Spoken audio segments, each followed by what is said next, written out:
नमस्कार, प्रणाम। हमारे खास कार्यक्रम का नाम है हम भी है मैदान में। और इस साल चुनावी साल है और चुनावी साल में कई सारी इस बार पार्टी अपनी अपनी किस्मत आजमाने पे लगी है, जिसको लेकर हम सियासी चर्चा पे बात करने के लिए अभी हमारे साथ घोड़ासहान से मुखिया जी है, जो काका जी के नाम से भी जाने जाते हैं और ये समाज सेवा भी हमेशा करते रहते हैं। काफ़ी ज़्यादा ये सोशल मीडिया पे भी एक्टिव रहते हैं।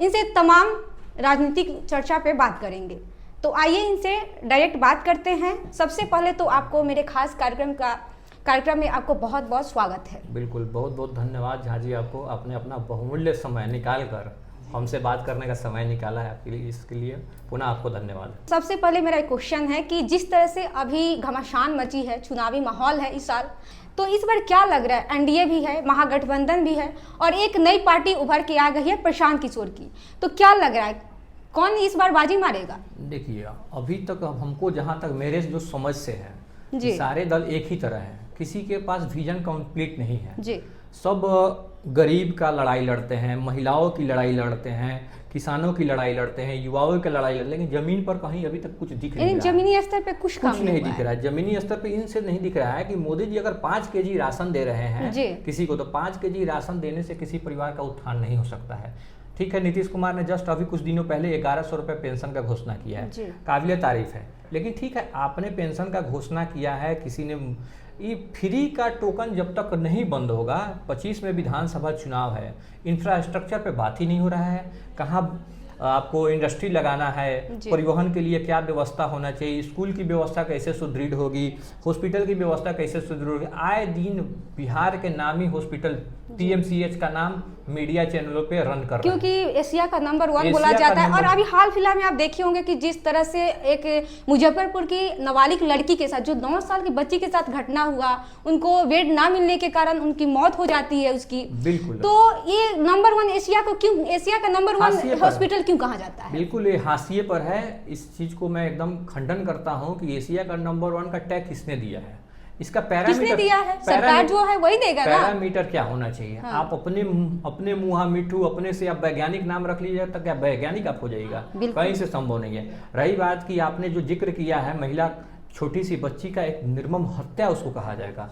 एक ने तो अपराधी ने जिसने उसके साथ दुष्कर्म किया उसकी मृत्यु किया, और दूसरा अपराधी सरकार को मानते हैं, जो हॉस्पिटल में उसको बेड दिलाने के लिए 6 घंटा उसको लड़ना पड़ा कि हमको बेड चाहिए। बेड मिला, उसके तत्काल कुछ दिनों बाद उनकी मृत्यु हो जाती है। ये बिहार पे बहुत बड़ा सवालिया निशान है कि क्या आप कर क्या रहे हैं भाई? आपके पीएमसीएच पे लोग आशा और उम्मीद से जाता है।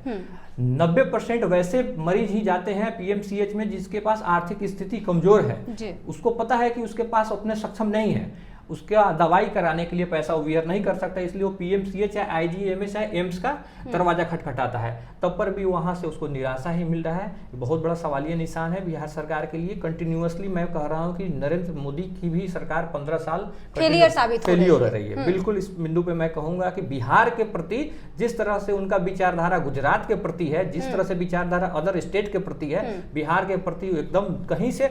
हमको याद है, हम उस मीटिंग में थे 2014 में, जब वो मोतिहारी की जमीन पे आए थे, तो उन्होंने खुला मंच से कहा था कि जब मैं अगली बार आऊंगा तो यहाँ के चीनी का चाय पीकर जाऊंगा।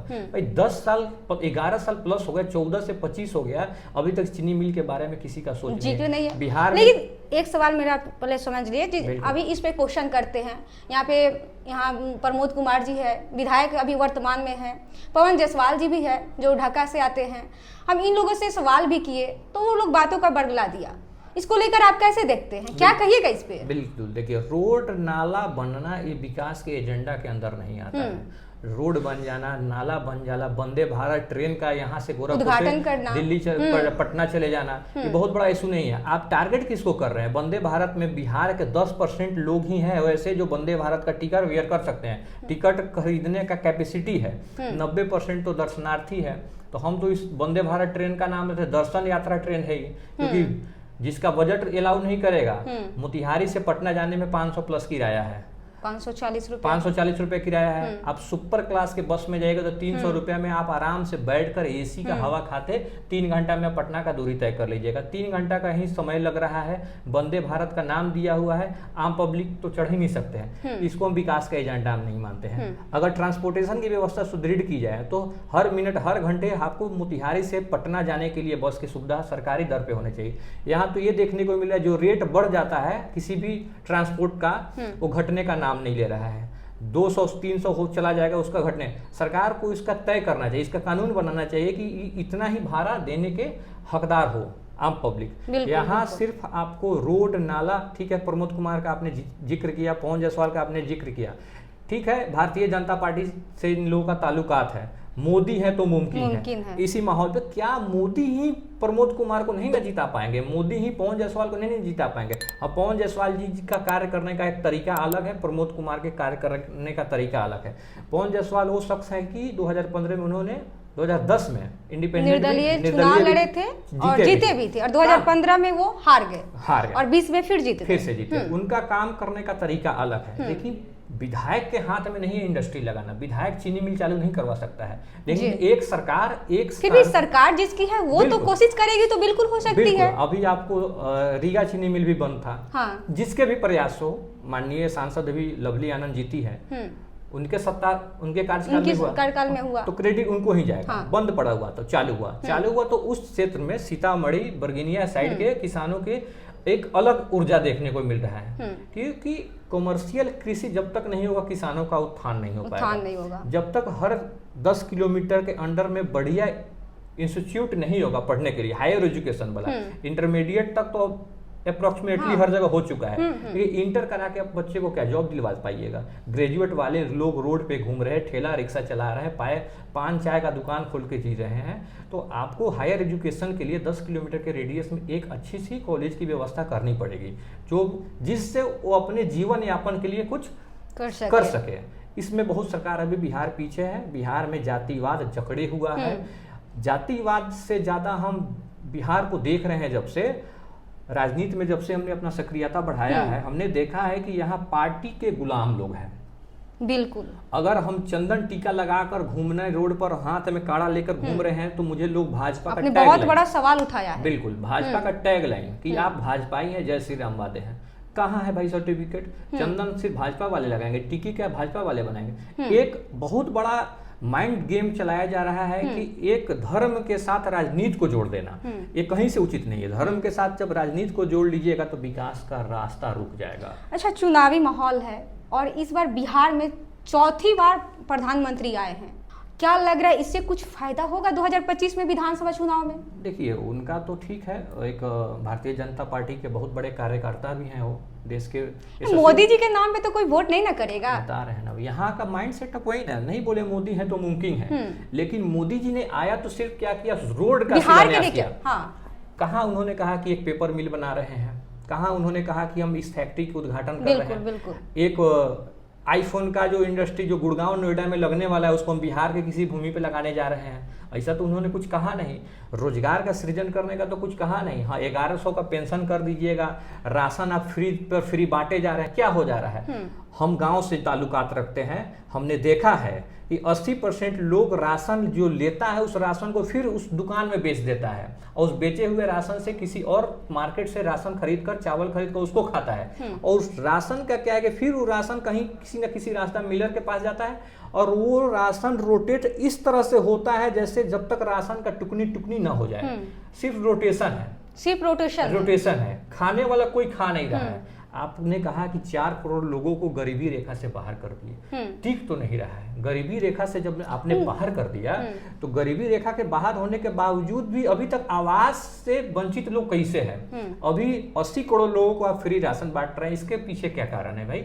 80 करोड़ 140 करोड़ लोगों में जब 80 करोड़ लोग राशन खाने वाला है तो भारत कैसे विकसित राष्ट्र को हम मान ले? कथनी करने में डिफरेंस है। वोट की राजनीति करना ठीक है, वोट के लिए आप बांट रहे हैं, लेकिन इसका सेकंड फेज क्या है कि आपको इंडस्ट्री में आपको परिवर्तन करना पड़ेगा। भारत में अब जब साउथ इंडिया की तरफ मूव कीजिएगा तो एक भारत के अंदर ही अलग भारत बसा हुआ है। नॉर्थ भारत और साउथ भारत में बहुत सारा डिफरेंस है। हमने केरला भी गया है, साउथ इंडिया में बहुत बार जाने का मौका मिला। वहाँ हमने देखा क्या है कि वहाँ पे आपको एक अलग विचारधारा के लोग हैं, सफाई के प्रति उनका एकदम सजग विचारधारा है। ट्रांसपोर्टेशन की व्यवस्था ऐसी है कि करोड़ रुपया का जो मालिक है, जिसको करोड़पति हम लोग सीधी भाषा में कहते हैं, वो लोग भी पब्लिक ट्रांसपोर्ट का, गवर्नमेंट के ट्रांसपोर्ट का इस्तेमाल करता है। इसका भाड़ा भी कम है, ट्रांसपोर्टेशन की सिस्टम बढ़िया है। उसको ऑफिस जाने के लिए, मार्केट जाने के लिए अपने गाड़ी का इस्तेमाल न करके उस गाड़ी का इस्तेमाल करके लोग पैसा भी सेव कर रहा है, पॉल्यूशन भी सेव कर रहा है और गवर्नमेंट के आगे बढ़ने में मदद भी कर रहा है। बहुत सारा चीज है। अच्छा, एनडीए दावा करती है कि 243 सीट में 225 सीट हम लोग जीत रहे हैं, तो क्या लग रहा है मुखिया जी, क्या 225 सीट सच में एनडीए जीत पाएगी? मैं आपको आपके इस मीडिया के माध्यम से मैं बताना चाहता हूँ, गवर्नमेंट तो एनडीए का ही बनने जा रहा है जहाँ तक मुझे दिख रहा है। क्योंकि एक जो वोटर का मोबिलाइजेशन है अभी एनडीए के प्रति ही है। 1100 का token, free 5 KG ration, mind setup हो गया, माइंड सेटअप हो चुका पूरा है। सेटअप हो हाँ, गया। बिल्कुल एक माहौल बना हुआ है। सिंदूर वाला इतना बेहतर ऑपरेशन सिंदूर चला का है भाई। अभी भी ऑपरेशन सिंदूर को लेकर मोदी जी बार बार गिनवाते हैं कि हमने ऑपरेशन सिंदूर करवाया। ठीक है, आपने अच्छा क्रेडिट लेते हैं, आपने अच्छा किया। लेकिन क्या जी आपने कहा कि हमने ऑपरेशन सिंदूर कहा और दूसरे देश के जो राष्ट्रीय अध्यक्ष हैं डोनाल्ड ट्रंप, वो कहते हैं कि हमने भारत पाकिस्तान के युद्ध को पूर्ण विराम लगाया। तो देश के नेता हैं आप कैसे करेंगे? हम नेशनल नेता हो गए, आपको आपके छवि को धूमिल किया गया है सिंदूर, ऑपरेशन सिंदूर से। ठीक है, आप अपना पीठ अपने थपथपा रहे हैं, लेकिन आप आम नागरिकों में भी घूम के इसको पता कीजिएगा तो जरूर लोग कहेगा कि कम से कम एक दिन और युद्ध होना चाहिए। मेरा बहुत सारा सैनिकों से भी फोन से बात हुआ है कि भाई कारण क्या था, तो भाई लगा दिया गया ब्रेक, हम लोग रुक गए, सीज फायर कर दिया गया। नहीं तो हमने क्या किया? हमने पाकिस्तान पे हमला किया। पीओके का जिक्र हमेशा सदन में सुनते हैं कि अमित शाह पूरा कहते हैं पीओके लेकर रहेंगे। सुनहरा मौका था पीओके लेने के लिए। खाली आपको पाकिस्तान को 2 भागों में बांटने का एकदम सुंदर माहौल था, लेकिन उस सुंदर गोल्डन चांस को आपने मिस किया है। ठीक है, ऑपरेशन सिंदूर करा के अपना पीठ थपथपा लीजिए, आपकी सरकार है, मीडिया आपके हैं, आप जो कहिएगा उसी चीज को ज्यादातर चलाया जाएगा।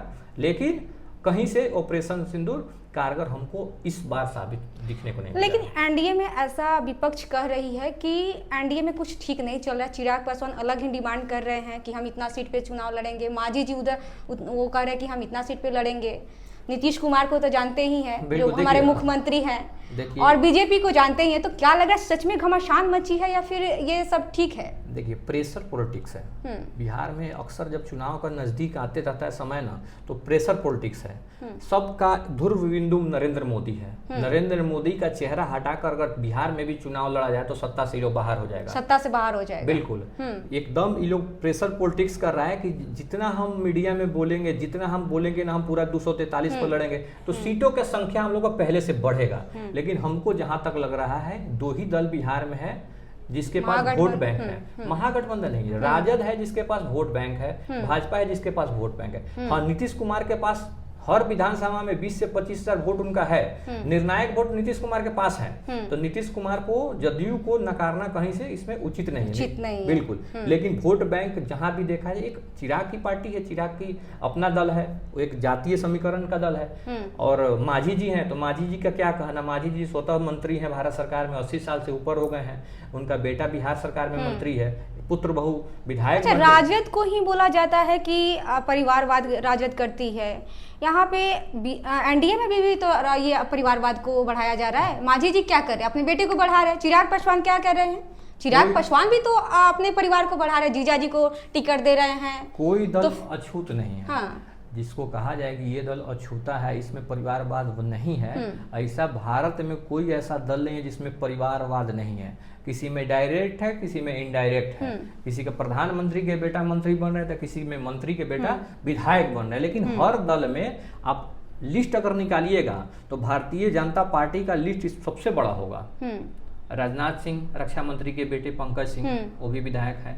ऐसा अगर लिस्ट आप फेयर लिस्ट पूरा लिस्ट निकालिएगा तो मैक्सिमम लोग जो है कि सक्रिय है, राजनीति में सक्रिय है। लेकिन एक परिवारवाद का धब्बा राजद के पास सर पे लगा। हाँ, नीतीश कुमार अभी फ्री है। नीतीश कुमार बिहार में इकलौता चेहरा है जो परिवारवाद से अछूत है। लेकिन उनके अछूत होने से उनके दल में बहुत सारे लोग हैं, वो भी आज कास लगाए रखे बैठे हैं कि हमारे बेटा को टिकट मिले, जो सांसद है। ऐसा चल रहा है। इसलिए बिहार और भारत की मैं बता रहा हूँ कि परिवारवाद से अछूत कोई भी दल नहीं है। हाँ, किसी में संख्या ज्यादा है, किसी में संख्या कम है, किसी का एक अपना अध्यक्ष बनाने का पैटर्न, जैसे भाजपा के पास 3 साल का टर्म है, और राजद का क्या है कि कंटिन्यूअसली अध्यक्ष एक ही परिवार का लोग बनते आ रहा है। कांग्रेस का क्या है कि एक ही परिवार का लोग बनता है, कभी बनाया भी जाता है, कुछ दिनों के लिए नॉमिनेटेड अध्यक्ष होते हैं। तो थोड़ा सा डिफरेंस इसमें हल्का देखा जा सकता है, लेकिन परिवारवाद से अछूत किसी को कहा जाए तो ये बेईमानी है। लेकिन चिराग पासवान भी कहते हैं कि अब हमको बिहार की जनता बुला रही है, अब केंद्र में राजनीति में इंटरेस्ट नहीं ले रहे हैं और बिहार के राजनीति में इंटरेस्ट लेने लगे हैं। क्या लग रहा है, कुछ घमासान है या फिर क्या? नहीं, देखिए, चिराग वास्तव में एक आइकॉनिक फेस है, युवा है, यूथ है और आइकॉनिक है। युवा तो तेजस्वी यादव भी है, विजन नहीं है ना। हाँ, विजन क्या नहीं है? तेजस्वी के पास जो विजन है, जो चिराग के पास नहीं है। चिराग के पास क्या है कि चिराग जो भी बोलते हैं, चिराग का आप जब भी काउंट कीजिएगा, जब भी मीडिया पे किसी चीज को लेकर जब वो अपने वक्तव्य रखते हैं, सबसे बड़ी बात है कि संस्कार से भरे पड़े हैं, अनैतिक बात नहीं रखते हैं। अगर किसी का विरोध भी करते हैं तो मर्यादा में रख के करते हैं। ये तेजस्वी में कमी है।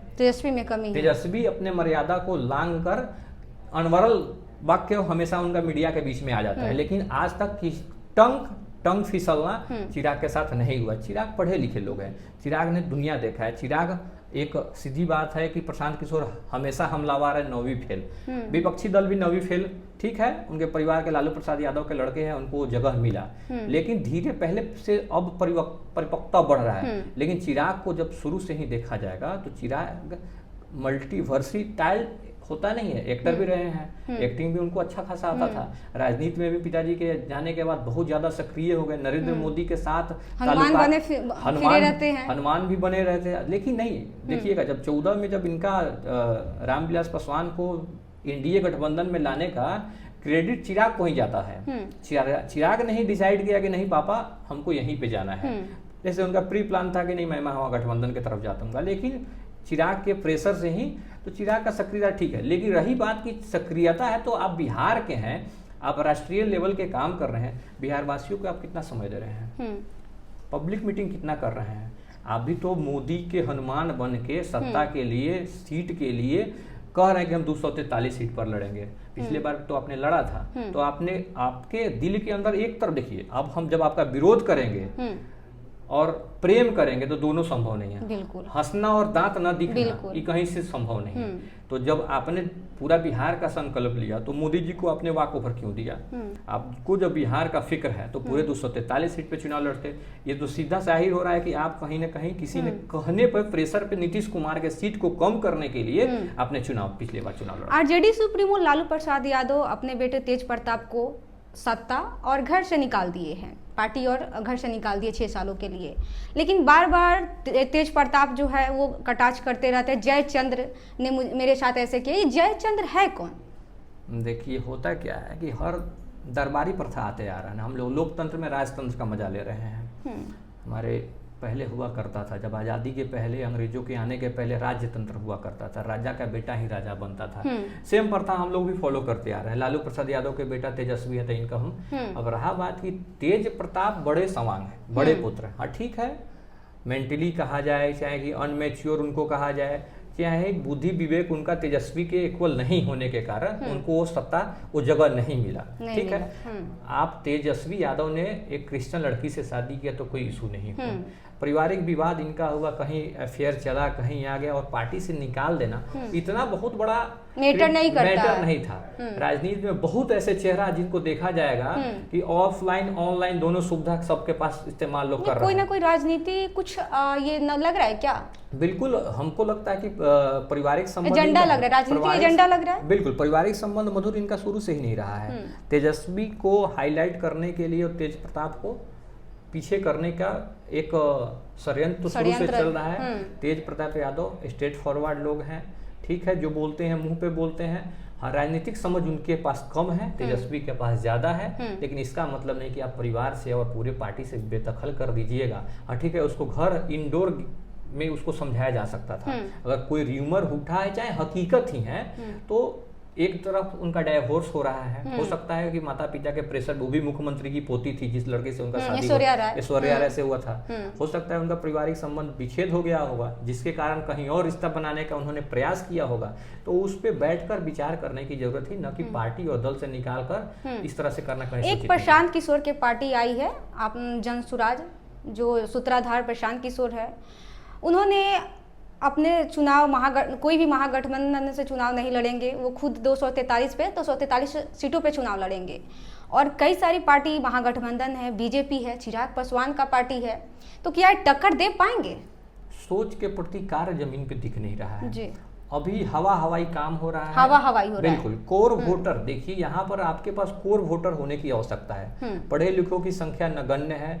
आप जितने भी दल में लोगों को मौका दे रहे हैं, इवन वो डॉक्टर हैं, इंजीनियर है, रिटायर IAS IPS इस तरह के लोग हैं, या बहुत बड़े पूंजीपति ठेकेदार टाइप के लोग हैं, उसी को बुलाया गया है पार्टी में, उसी को पार्टी में बुलाया भी जा रहा है और टिकट भी दिया जा रहा है और टिकट देने का प्रलोभन भी दिया जा रहा है, जिसकी आर्थिक व्यवस्था सुदृढ़ हो। ठीक है, तो आपने जो कहा था कि हम समाज से, हम चाक हैं, इस मिट्टी से अच्छे घड़ा को बनाएंगे, तो आपने भी तो उसी घड़ा को RCP सिंह को आपने ज्वाइन करा लिया। एक पप्पू सिंह है जो पूर्णिया के पूर्व सांसद हुआ करते हैं, जो भारतीय जनता पार्टी से उनका पारिवारिक संबंध रहा है, बहुत बड़े धनाढ़ हैं, क्षत्रिय समाज से आते हैं, उनको आपने राष्ट्रीय अध्यक्ष बनाया। एक आप दलित समाज के प्रदेश अध्यक्ष मनोज भारती जी को बनाया। लेकिन रहा बात कि आप एक एडमिनिस्ट्रेशन लाइन एक अलग होता है, पॉलिटिकल लाइन एक अलग होता है, आपको इस जमीन से जुड़े हुए लोगों को मौका देना चाहिए। आपने भी अर्थ को मजबूत करने के लिए पूंजीपति लोगों को ही ज्यादा इन्वॉल्वमेंट किया है। ठीक है, प्रयास कर रहे हैं, उनका जो भी मोटिव है, जो भी वो बात कर रहे हैं कि हम इस तरह से मेरी सरकार बनी तो हम करेंगे, लेकिन अभी उनके पास जमीन पे कार्यकर्ता नहीं है। बस पैसे के दम पे वोटर कार्यकर्ता जो भी घूम रहे हैं, वोट में अभी तक हमको तब्दील होते हुए कितने सीट पे ला पाएंगे? हमको तो देखिए, जो अपने में वर्चस्व रखता होगा, 243 सीट पे जो कैंडिडेट इंडिपेंडेंट भी चुनाव जीतने का हुआ रखता होगा, शक्ति रखता होगा, ताकत रखता होगा, वही जीत कर आएगा। प्रशांत किशोर के चेहरा पे, प्रशांत किशोर के स्ट्रेटेजी पे बिहार में एक भी सीट नहीं है। बहुत बड़ा आप आरोप लगा रहे हैं, बहुत बड़ा बात बोल दिया आपने। कोर वोटर नहीं है इनके पास, वोटिंग का जो वोट तो लोग ही जा कर देगा ना। लेकिन वो तो विकास पे बात करते हैं, पलायन दूर करने की बात करते हैं, बोलते हैं कि बिहार को ही चेंज कर देंगे 2025 में आएंगे तो। बिहार में अभी 20 साल तक इन सब चीजों पे, हाँ सही है, सुनने में बड़ा अच्छा लगता है, लेकिन वोटर समझ कैसे पाएगा? समझ ही नहीं पा रहा है। जमीनी कार्यकर्ता आपके पास नहीं है, डोर टू डोर इसी बात नहीं चल रहा है। बहुत बड़ा बड़ा होर्डिंग लगा रहे हैं, बहुत बड़ा गाड़ी पे पेंट करा के घुमा रहे हैं, ऐसे कुछ नहीं होता। जमीन पर आपको जाना पड़ेगा, जमीन में जमीनी स्तर पे काम करना पड़ेगा। उसके जमीनी स्तर को जो व्यक्ति है उनको बिल्कुल टिकट देने पड़ेगा। आप भी जातीय समीकरण को टारगेट कर रहे हैं कि इस दल के लोगों, इस जाति के लोगों को इतना संख्या देंगे, इस जाति के लोगों को इस संख्या देंगे। महिलाओं के लिए आपने क्या किया है? युवाओं के लिए आपने क्या किया है? आप सिर्फ प्लेटफॉर्म बना रहे हैं, कंट्रोल ऑफ पटना से लेके चल रहे हैं।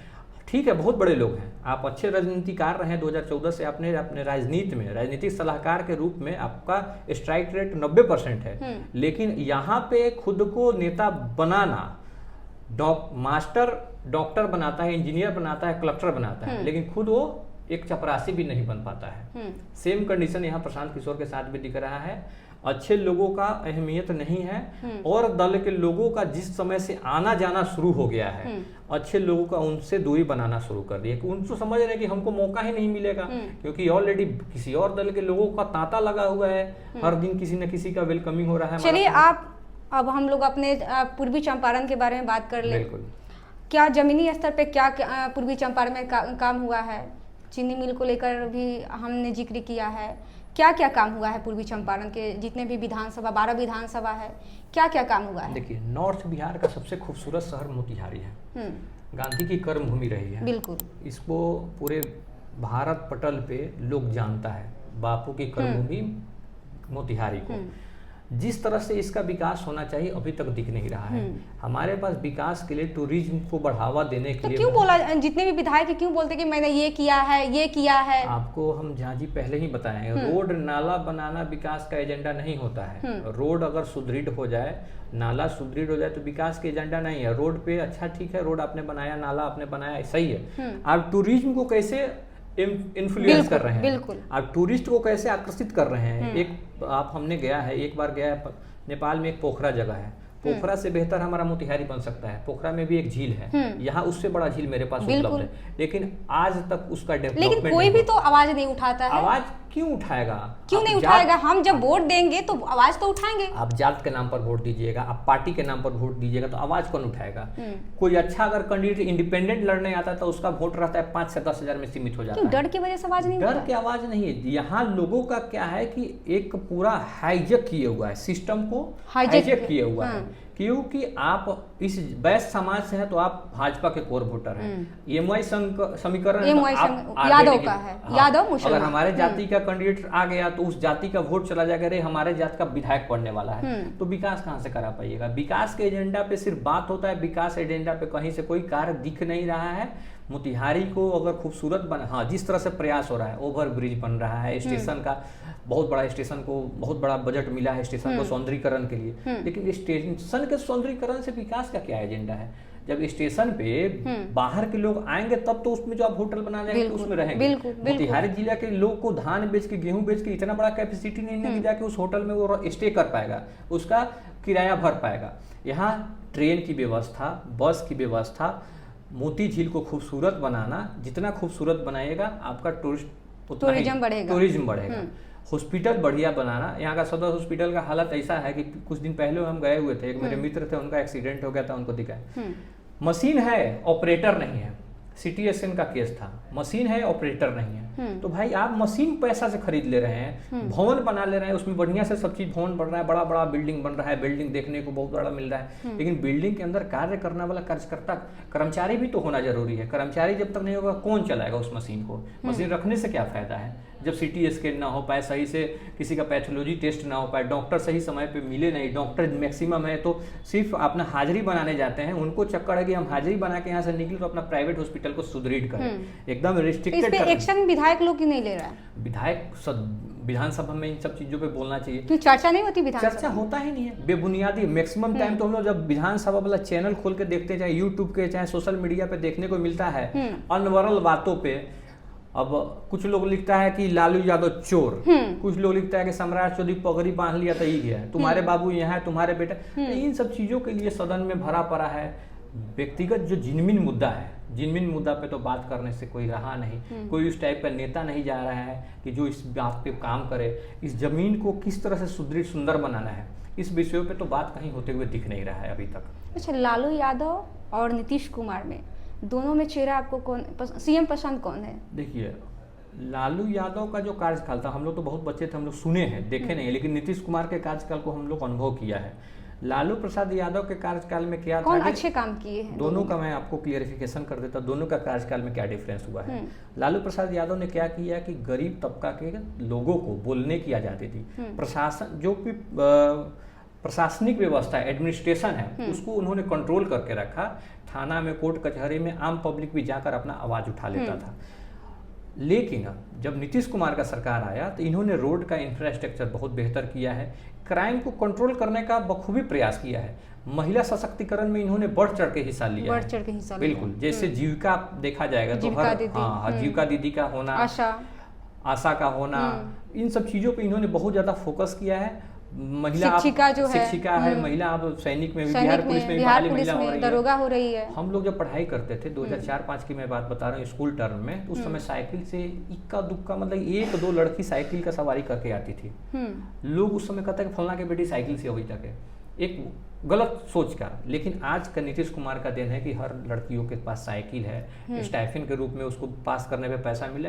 लेकिन ये सब चीज कुछ इन्होंने काम किया है। नीतीश कुमार बेहतर माने जाएंगे लालू प्रसाद यादव के समय से। लालू प्रसाद यादव में क्राइम का ग्राफ इतना ज्यादा था कि हम लोग को मोतिहारी जब आ जाते तो 4 बजे के बाद यहाँ से हम लोग का कार्यक्रम पोस्टपोन्ड हो जाता था कि रात में जाएंगे तो छीना झपट होगा, पैसा छीन लेगा, डाकू है, चोर है, बहुत रोड का क्राइम था। लेकिन नीतीश कुमार इन चीजों को कंट्रोल किया है और इंफ्रास्ट्रक्चर को मजबूत करने में प्रयास किया है। लेकिन जिस तरह से ग्राफ का रफ्तार होना चाहिए उस तरह से अभी तक अभी थोड़ा काम काम का स्पीड, काम करना, काम का एक रिजल्ट लाना। हम पढ़ रहे हैं, रिजल्ट नहीं आ रहा तो पढ़ना बेकार है। काम हो रहा है लेकिन ग्राफ स्पीड नहीं है। ओवर ब्रिज बन रहा है, रोड बाधित है, जिसका रफ्तार हमको समझ लीजिए कि अगर हम किसी ठेकेदार को 18 महीने का टारगेट दे रहे हैं तो उसको कहिए कि 12 से 13 महीने कंप्लीट कीजिए। आप मशीनरी को बढ़ाइए। बाधित हो रहा है रोड में, आज ही सब्जी मंडी ये पूरा खत्म पड़ा हुआ है, पानी भरा पड़ा हुआ है। तो जब जान रहे हैं कि इस चीज़ों को जल्दी करना है तो उसमें थोड़ा सा काम में स्पीड बढ़ाने की जरूरत है,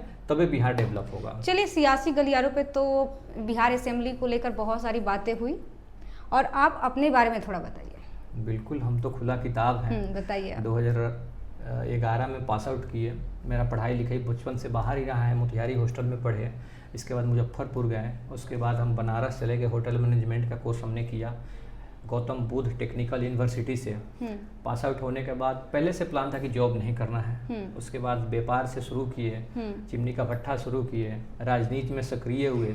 मेरा सवाल यहाँ पे बनता है, आप पढ़ाई किए होटल मैनेजमेंट का, फिर बिजनेस का स्टार्टअप किए, तो फिर राजनीति में कैसे आए? क्या आपके पिताजी थे या फिर आपके दादाजी थे? नहीं, तो फिर अचानक से कैसे माइंडसेट हुआ कि नहीं, मुझे राजनीति की तरफ जाना चाहिए? हम लोग गांव समाज से संपन्न लोग में हम लोग का गिनती होता है। मेरे पिताजी भी राजनीति में नहीं थे, मेरे भाई साहब भी नहीं थे, मेरे परिवार का कोई सदस्य राजनीति में सक्रिय नहीं था।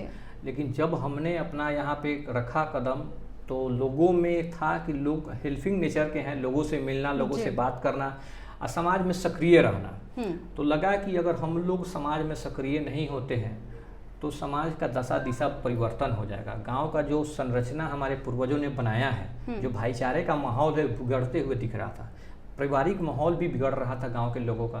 तो मेरे गांव के लोगों के द्वारा ही कहा गया कि आप चुनाव लड़िए, तो आपको हम लोग चाहते हैं कि मुखिया बने। हमको राजनीति में जाने का कहीं से इंटरेस्ट ही नहीं था। हम सिर्फ सेवा करना चाहते हैं कि जितना हो सके हमसे बन पड़े हम करें। तो वही लोगों का प्रेशर पड़ा कि भाई लड़ाना है। उस समय अनमैरिड थे, भाभी महिला सीट था, भाभी को मुखिया का चुनाव लड़ाया, हम लोग चुनाव जीते। उसके बाद में कंटिन्यूअसली समाज सेवा है, सेवा का भावना है। राजनीति कोई व्यापार का साधन नहीं है। युवा होने के कारण, एक विजन होने के कारण हम लोग राजनीति में आए और अभी तक हम लोग राजनीति में सक्रिय हैं। चलिए, बहुत बहुत धन्यवाद बात करने के लिए। बिल्कुल, आपको भी बहुत बहुत धन्यवाद। तो चलिए, आपने देखा ये घोड़ा चहान के ये मुखिया जी है, जो काका जी के नाम से भी जाने जाते हैं। और हम लोग सियासी गलियारों से लेकर काफ़ी ज़्यादा, जो अभी 2025 में विधानसभा चुनाव होने वाला है, उस पर भी बात किए हैं। और इस वीडियो को लेकर आप कैसे देखते हैं, आप अपनी प्रतिक्रिया में कमेंट बॉक्स में बताइएगा।